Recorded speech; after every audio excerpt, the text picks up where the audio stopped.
Nakatry na ba kayong makapunta sa napakaganda at napakamahiwagang pools at sumakay sa gakit na napakasarap talaga at napaka-intense pa at magsugba na rin na napakasarap naman talaga at i-food trip at for sure na mabubungkag na naman at mawawagtang na naman ang baho nito kaya samahan nyo kami.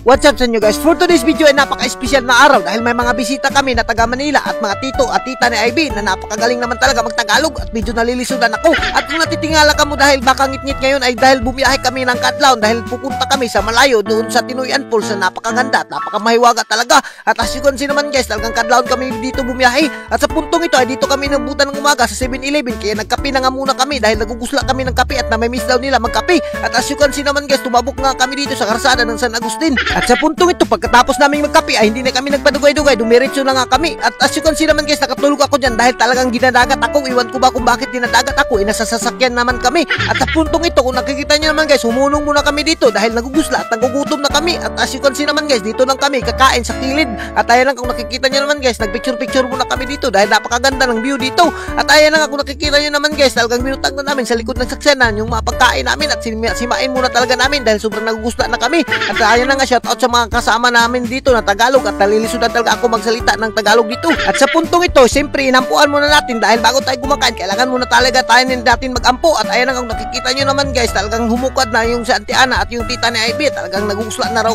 kasi sila, hindi na talaga nila papasaluin yung bahaw na napakasarap naman talaga. At kung nakikita nyo yung bahaw guys, talagang napakasarap niyan. At meron pa kami salin na lechon paksiw dito ng pagpangasawa namin, kaya talaga ito na lang yung binao namin at pinaksiw namin. At kung nakikita nyo naman guys, iningkulan ko lang yung pagkain dito at dahil nagugusla na talaga ako at porso na nabubungkag na naman ng bahaw at naglalaway na naman yung mga marites na manonood sa atin. Alam nyo ba guys, ganito lang talaga kasimple yung buhay namin dito. Kung saan kami ginutom at ginusla, doon lang talaga kami hunong. At shout out nga pala sa tito ni Ivy na ang lakas talaga humabab. At ayan nga si Kuya Marvin, talagang hindi niya na pinasaylo yung bahaw na napakasarap naman talaga. Alam nyo ba guys kung bakit humunong kami dito? Dahil sobrang nagugusla na kami dahil napakalayo pa ng biyahe namin dito at pupunta pa kami ng Bislig City. At kung nakikita nyo naman guys, talagang nawawagtan yung bahaw, hindi ko na pinasaylo. At pagkatapos naman kumain ay simple hindi na kami nagpadugay-dugay at tumiretso na kami dahil mahaba-haba pa yung biyahe namin. At as you can see naman guys, parang naluluya na talaga ako dyan dahil talagang nasusuka na ako. At sa puntong ito ay umabot na kami dito sa Bislig Public Market na napakaganda naman talaga at nandoon sa dagat. At ayan na nga, bumili na nga kami ng masusugba namin dito para may masima-sima kami doon sa waterfalls na napakaganda naman talaga. At ayan na nga, bumili na nga rin kami ng baboy dahil susugbahin namin dahil napakasarap talaga ng baboy kapag sinugba mo. At ang bilis ng ating tatay magtadtad at pinutos na sa silupin na puti. At kung nakikita nyo naman, nakakaamis yung malamas nila dito dahil nilalatag lang yung binta nila at sobrang mura pa. At sa puntong ito ay dumiretso na kaagad kami at bago ka makarating sa waterfalls ay madadaan mo dito yung napakagandang lake nila dito na sa lugang mamamangha ka. At sa puntong ito, sa hindi inaasang pangyayari, umabot na kami dito sa entrance ng Tinoyan Falls na napakaganda talaga at mayroon pang souvenir kung gusto mong bumili dito. At bago ka makapasok ay maglagbok ka nga muna at pagkatapos namin maglagbok at dumating na kami dito sa bunganga ng Tinoyan Falls na napakaganda naman talaga at we welcome sa'yo dito yung napakagandang mga tanawin. As you can see naman guys, sa entrance ka pa lang ay makikita mo na dito yung napakagandang waterfalls pero hindi pa yan yung simula. At ayan nakikita nyo, napakaraming tao talaga yung dumaragsa dito dahil weekend ngayon at malapit ng Pasko kaya nagbabakasyon sila dito. At sa puntong ito ay nagdiretso na nga kami dito at bago ka makapasok, siyempre magbabayad ka muna ng entrance fee nila na napakasarap naman talaga. At ayan kung nakikita nyo man, bumungad sa amin yung napakaganda at napakahabog na waterfalls at bihira lang ako makapunta dito sa buhay namin. Alam nyo ba guys, ang waterfalls na to ay ito yung tinatawag na Tinoyan Falls at dito lang to located sa Bislig City na napakaganda naman talaga at sobrang natinga nga ako dyan dahil sobrang laki talaga ng waterfalls nila at hindi ka talaga magmamahay kapag pumunta ka dito. At si Ivy nga talagang nagpicture-picture na kaagad siya at kung nakikita nyo naman guys, parang created by God talaga to at talagang hindi mo mapaliwanag kung gaano kaganda. At pati yung tita ni Ivy na natatagawan sila dahil wala to sa Manila.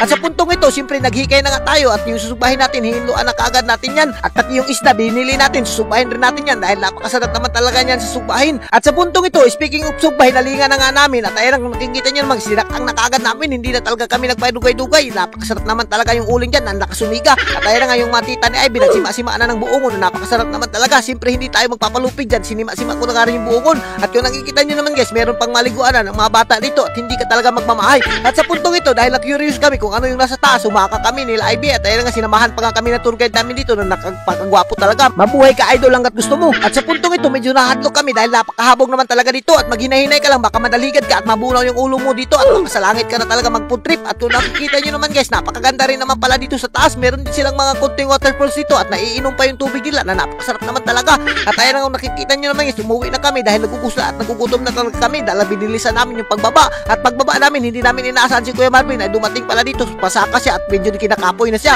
At kung nakikita nyo naman guys, pwede ka naman paligi dito pag hindi mo na gusto yung lugsungon nila. At habang palugsong kami sa hindi naasahang pangyari, nakita ko yung mga idol ko. Mabuhay kayo idol hanggat gusto nyo. At sila nga pala yung nagbabantay dito. At siyempre inandam ko na kaagad yung taparan natin na napakasarap naman talaga at may tinuyan pulse pa na nakabutang. At ayun nga, hiniwa ko na kaagad yung karne natin dahil naluto na at nagugusla na yung mga kasama na. At sa puntong ito, habang naghiwa ng karne ay hindi inaasahang pangyayari ay nakita ko yung idol ko dito na si Seryor Sisa. Mabuhay ka sir hanggat gusto mo. At meron nga pala siyang page dito na napakasarap naman talaga. At sa puntong ito, inandam na kaagad namin yung mga pagkain namin dito dahil sobrang nagugusla na talaga yung mga kasama namin. At siyempre inampuan na talaga namin at kaduha na kami nag-ampo dito pero hindi kami nagpasaylo pag-ampo dahil para pasayluin tayo ng Lord. At pagkatapos namin mag-ampo ay talagang binungkag ko na nga yung bahaw dito at sumukad na nga ako ay yung takob yung kaldero ko dito. Hindi ko alam kung bakit napakasarap naman talaga kapag takob yung kaldero yung ginawa mong plato dito at talagang mabubungkag yung bahaw dito. At ayun ang nakikita nyo yung sinabaw na manok na Bisaya na napakasarap naman talaga at parisan mo ng gulay at for sure na mabubungkag na naman talaga yung bahaw nito. At ay speaking mabubungkag, talagang binungkag na sa tito na Ivy yung bahaw at pati yung atay ng manok na napakasarap naman talaga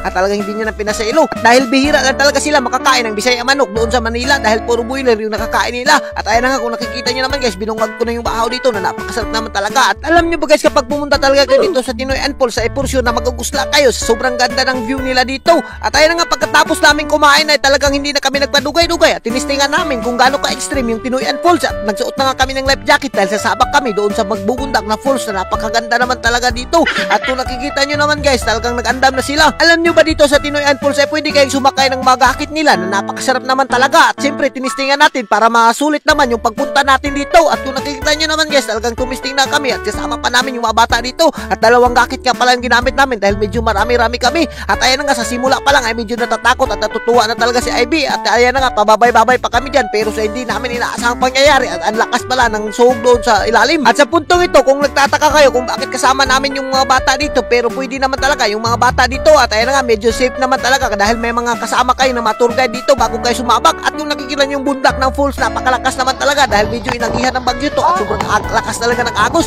at sobrang hangin pa pero hindi kami nagpatinag at sobrang natutuwa talaga kami. Napaka-extreme naman talaga pumasok dito. At ayan ang nakikita nyo yung mga tour guide namin, napakagaling talaga. Mabuhay kayo hanggat gusto nyo. At sa puntong ito, at ayan na nga yung mga kasama namin, talagang medyo na-unload na yung gakit nila pero nakakatuwa lang dahil talagang napaka-safe naman dito. At si Ivy nga medyo natatakot pa siya at natatagawan pa siya dito. At sa puntong ito, hindi nakantos ay tumibugsok nga ako dito sa tubig nila na napakasarap naman talaga. At hanggang dito na lang kami. Kung nalilingaw kayo sa video namin ay huwag nyo nang kalimutan i-like and i-share para mas marami pa tayong lingaw. Merry Christmas and Happy New Year to all and everyone. Mabuhay kayo hanggat gusto nyo.